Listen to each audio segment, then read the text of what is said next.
آج کا میرا عنوان ہے قادیانیت اور صوفیت۔ مرزا احمد قادیانی نے بروزی نبوت کا دعویٰ کیا اور صوفیہ نے الوہیت یعنی خود کے اللہ ہونے کا دعویٰ کیا۔ بروزی نبوت کا دعویٰ کیا۔ بروز کا اس کا عقیدہ وہی تھا جو صوفیہ کا تھا۔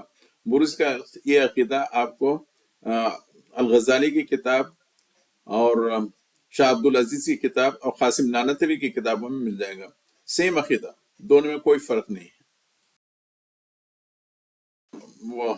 وہ ہوتے ہیں ایک ہوتا ہے بروز، دوسرا حلول اور تیسرا ہوتا ہے ضد۔ اچھا، بروز یعنی کسی کے یعنی صفات کسی میں آ جائیں اس کو کہتے ہیں بروز، اور حل یعنی جیسا آپ شکر کو پانی میں ملا دیتے ہیں وہ ہے، یعنی فنا فی اللہ ہو جاتا ہے۔ اور تیسرا ہے ذل یعنی سایہ۔ خیر یہ صوفی اصطلاحات ہیں، اس میں آپ کو جانے کی ضرورت نہیں ہے، انسان بہک جائے گا۔ جس کے نام سے آپ لوگ آشنا ہوں گے وہ ہے منصور اللہ، جس کو 309 ہجری میں ان الحق کہنے کے جرم میں پھانسی دی گئی تھی۔ اس کے دفاع میں دیوبند سے کتاب چھپی ہے سیرت حلاج، اس میں اس کو جو ہے نا بہت بڑے ولی اللہ ثابت کرنے کی کوشش کی گئی، یعنی ان الحق بولنے کے باوجود بھی آپ اس کے کلام کی تعویل کر رہے ہیں۔ کاندلیب نے بھی منصور حلاج کا دفاع کیا ہے۔ اچھا، اس سے پہلے جو لوگ گزرے ہیں اس میں ایک ہے بایزید بستامی، جس کا انتقال 128 ہجری میں ہوا۔ وہ کہتا ہے میں پاک ہوں میری شان کے کیا کہنے۔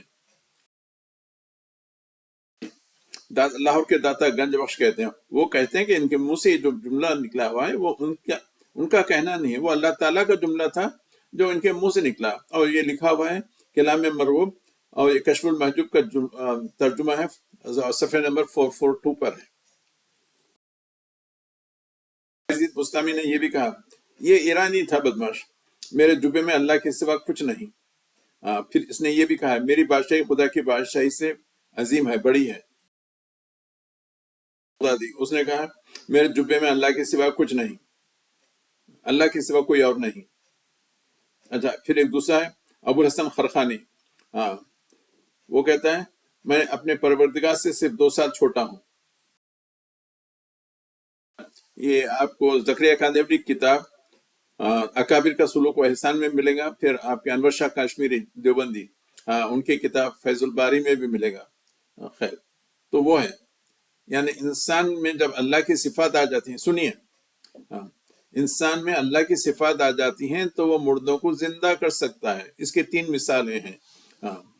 ایک تو جو ہے نا آپ کے یہ ہیں کیا کہتے ہیں زکریا طالبی کی کتاب، وہ کہتے ہیں کہ ایک لڑکا پیدائشی اندھا تھا، تو وہ جو ہے نا اس کی ماں اس کو کسی صاحب کے پاس لے کے آئی، تو انہوں نے جو ہے نا پہلے تو انکار کیا، پہلے کہا کہ نہیں وہ کام جو اندھوں کو بینا کرنے کا تھا وہ حضرت عیسیٰ کا تھا، میرا نہیں ہے۔ تو جب وہ عورت حد سے زیادہ یہ پہلے تو کہتے ہیں ہاں من می کنم، یعنی میں یہ کرتا ہوں، بس جیسے ہی چہرے پہ ہاتھ پھیرا وہ جو ہے نا لڑکے کو بینا ہی آ گئی، آنکھوں میں بینا ہی آ گئی۔ پھر فیض الباری میں جو نا آپ کے انور شاہ کاشمیری کہتے ہیں کہ وہ مرغی کھا رہے تھے، مرغی کو کہا خم بیزنی، مرغی زندہ اٹھ گئی۔ اچھا، پھر امداد اللہ مہاجر مکی کہتے ہیں کیا ایک مردہ تھا، اس کو انہوں نے کسی نے کہا ایک روایت بیان کرتے ہیں کہ خم باذن اللہ، خم باذن اللہ کہنے سے وہ مردہ زندہ نہیں ہوا، پھر جب غصے میں آ کے خم باذنی کہا تو وہ مردہ زندہ ہو گیا۔ لا حول ولا قوت، ایسے تو کتابیں ہیں ان لوگوں کے، یعنی یہ اکابرین دیوبند ہیں، ان کی کتابیں ہیں۔ مسلمان بھائیوں ان کتابوں کو جلا دو، آپ لوگ خود ہی قرآن کا ترجمہ تفسیر پڑھو، اور رسول اللہ کی سیرت پڑھیے، احادیث پڑھیے، اپنے عقائد کی اصلاح کیجیے۔